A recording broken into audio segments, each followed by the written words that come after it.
Halo semuanya, perkenalkan, saya Cecilia Marcella, dokter adaptasi di Fakultas Kedokteran Universitas Udayana, RSUP Sanglah di Departemen Anestesiologi dan Terapi Intensif. Jadi pada kali ini, saya akan membahas tentang anestesia, yaitu berupa general maupun spinal. Jadi ada 3 macam jenis anestesi. Yang pertama adalah general anestesia, kedua adalah lokal anestesia, dan ketiga adalah regional anestesia.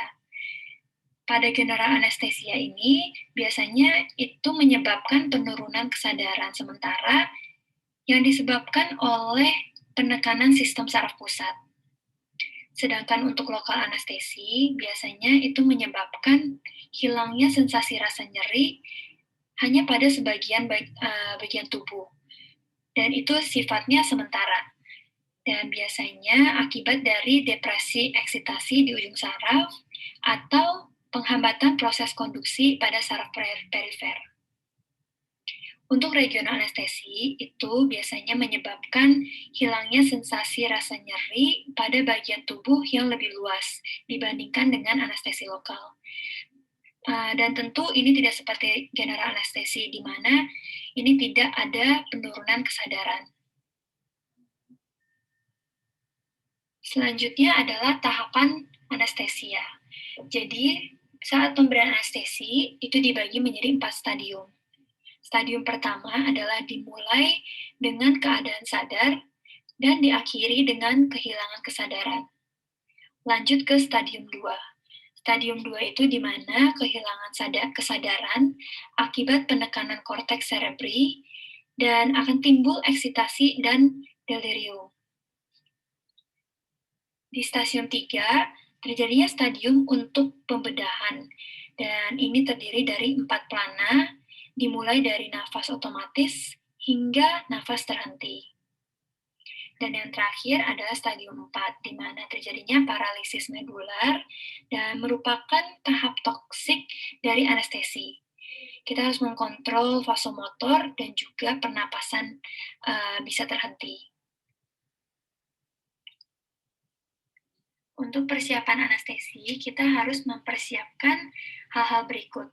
Satu adalah scope, adalah laryngoscope dan juga stetoskop.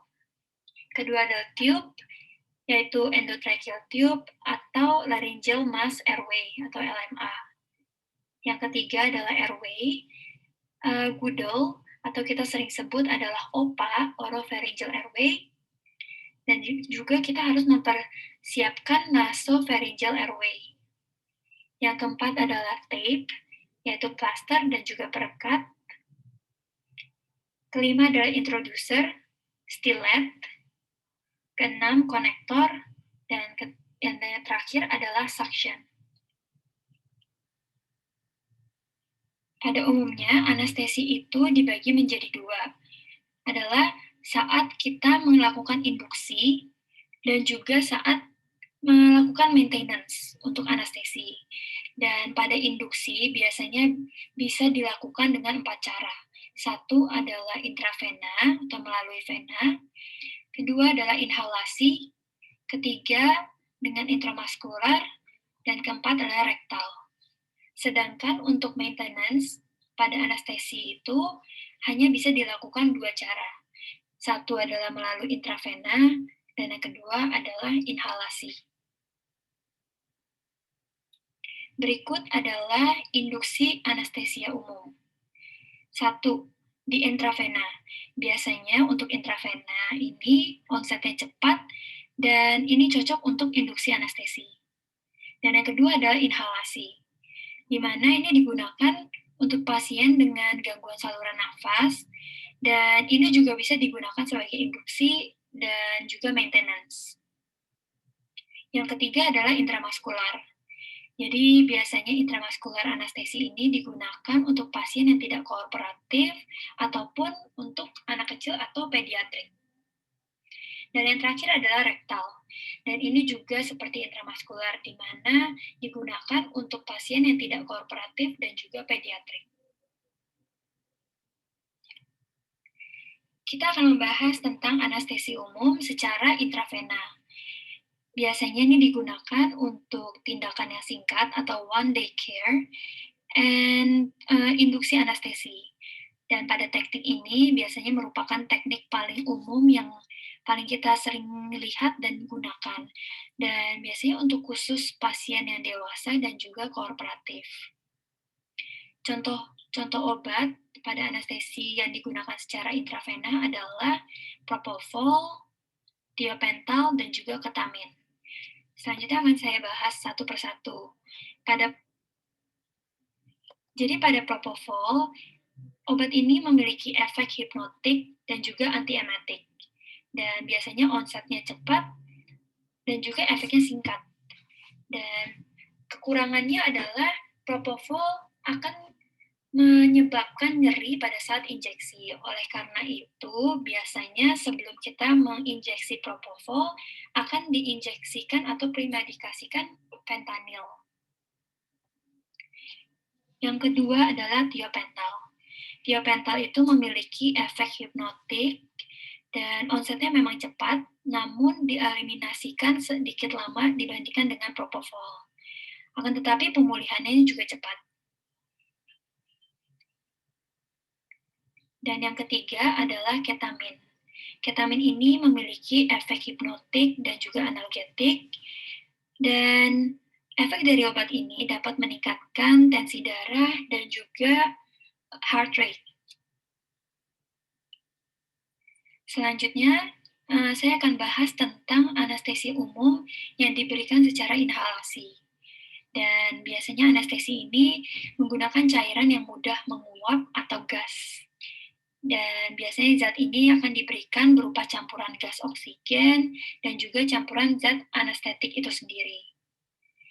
Dan kapan kita menggunakan anestesi umum secara inhalasi? Seperti yang saya jelaskan sebelumnya, biasanya inhalasi ini digunakan untuk pasien yang anak-anak atau pediatrik, yang dimana mereka belum memiliki akses vena. Ataupun bisa dipakai untuk pasien dewasa yang memang takut akan jarum suntik. Ada contoh obat-obat anestesi umum inhalasi berupa 1 N2O, 2 adalah halotan, ketiga isofluran, dan keempat adalah sevofluran. Namun masih banyak contoh obat-obat lainnya. Namun di sini akan saya bahas hanya 4 ini. Yang pertama adalah N2O. Ini merupakan zat anestetik inhalasi yang memang paling aman. Dan dia itu tidak iritatif untuk pharyngeal atau laryngeal wall-nya. Dan ini dapat menyebabkan diffusional hypoxia. Untuk obat yang kedua adalah halotan, di mana halotan ini proses induksinya cepat, tidak iritatif, dan juga bersifat bronkodilator. Dan juga proses pemulihan ini sangat cepat. Yang ketiga adalah isoflurane. Untuk isoflurane ini juga mereka tidak iritatif, namun mempunyai bau yang memang tidak sedap. Dan ini merupakan salah satu keunggulan untuk isofluran, di mana jika ada leaking pada anestesi inhalasinya, kami sebagai anestesi akan bisa mencium baunya dari isofluran itu. Dan isofluran ini memiliki efek hipnotik, relaksasi, dan juga analgesik yang kuat. Yang keempat adalah sevofluran. Sevofluran itu tidak iritatif, namun juga memiliki bau yang tak sedap seperti isofluran. Dia juga memiliki efek hipnotik, relaksasi, dan juga analgesik yang kuat. Jadi, apa saja kelebihan dan juga kekurangan dari general anestesi atau anestesi umum? Kelebihannya adalah satu, karena pasien tidak sadar, kita bisa mencegah anxiety pada pasien selama operasi. Dan yang kedua, ini dapat dilakukan pada prosedur yang lama. Dan yang ketiga, ini memberikan efek amnesia. Untuk kekurangan dari anestesi umum adalah satu, membutuhkan persiapan yang matang. Yang kedua, membutuhkan pemantauan yang memang lebih rumit. Dan yang ketiga adalah resiko komplikasi pasca bedah yang lebih tinggi. Next, saya akan membahas tentang spinal anestesi. Spinal anestesi ini merupakan teknik anestesi regional neuroaksial di mana obat anestesi lokal ini disuntikkan ke dalam ruang subarachnoid dan bercampur dengan cairan cerebrospinal atau CSF. Untuk anestesi ini membutuhkan obat anestesi lokal dalam volume dan juga dosis yang sedikit untuk mencapai blok sensorik dan juga motorik yang baik.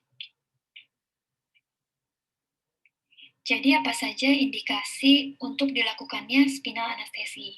Yang pertama adalah bedah ekstremitas bawah, kedua bedah daerah panggul, lalu obstetrik dan ginekologi, abdominal bawah, urologi, ataupun bedah abdomen atas dengan gabungan dengan anestesi umum.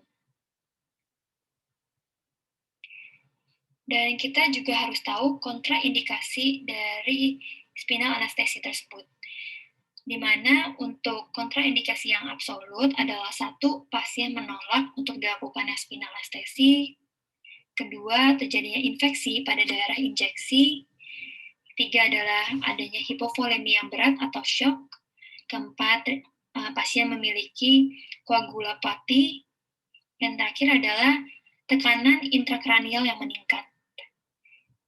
Untuk relatif kontraindikasinya adalah infeksi sistemik, infeksi sekitar tempat injeksi, hipovolemi ringan, pasien tidak kooperatif, dan juga kelainan neurologis dan jantung. Apa efek dari spinal anestesi pada organ? Mereka bisa berpengaruh pada saraf, kardiovaskular, respirasi, metabolik atau endokrin, pencernaan, dan juga ginjal. Untuk saraf, biasanya itu akan memblok simpatis, motorik, dan juga sensorik. Dan blok simpatis 2 segmen di atas blok sensorik, dan beberapa segmen di atas blok motorik.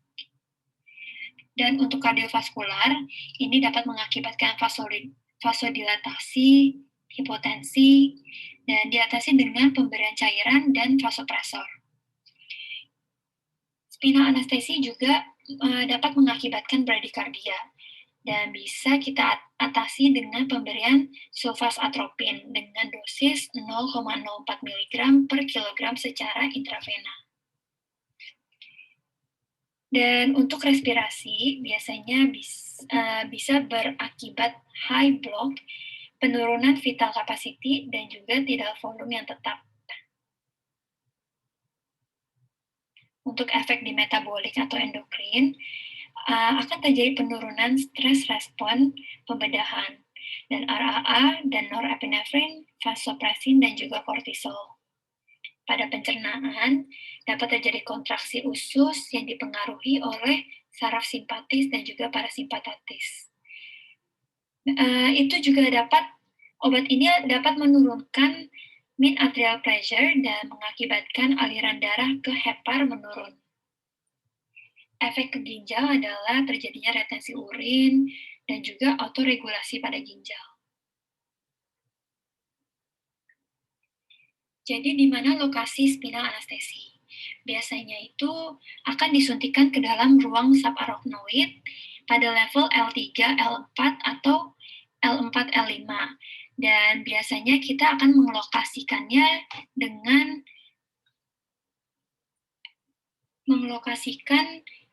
tingkat tertinggi dari ilium tersebut.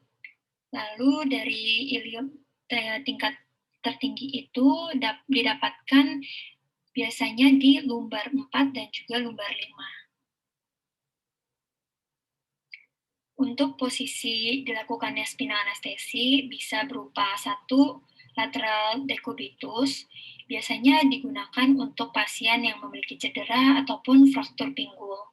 Atau pada umumnya biasanya akan dilakukan posisi lateral decubitus. Atau bisa dilakukannya secara duduk, dan biasanya ini bagus digunakan pada pasien yang obesitas dan dilakukan untuk operasi lumbar bawah atau sakral. Dan pada figur ini saya tunjukkan adalah jarum-jarum spinal anestesi. Dan untuk slide terakhir ini adalah tabel yang menunjukkan obat apa saja yang bisa digunakan untuk spinal anestesi. Dan tabel ini menunjukkan maksimal dosis yang bisa dipakai untuk obat-obat tersebut saat pure atau plain atau dicampurkan dengan epinefrin. Dan tabel ini juga menunjukkan obat apa saja yang harus dihindari untuk pasien yang sedang hamil. Untuk mepivakin juga harus dihindari pada ibu hamil dan juga bupivakin. Baik, demikian dapat saya sampaikan untuk materi ini. Semoga bermanfaat dan mohon maaf jika ada kesalahan ataupun penjelasan yang kurang jelas. Terima kasih.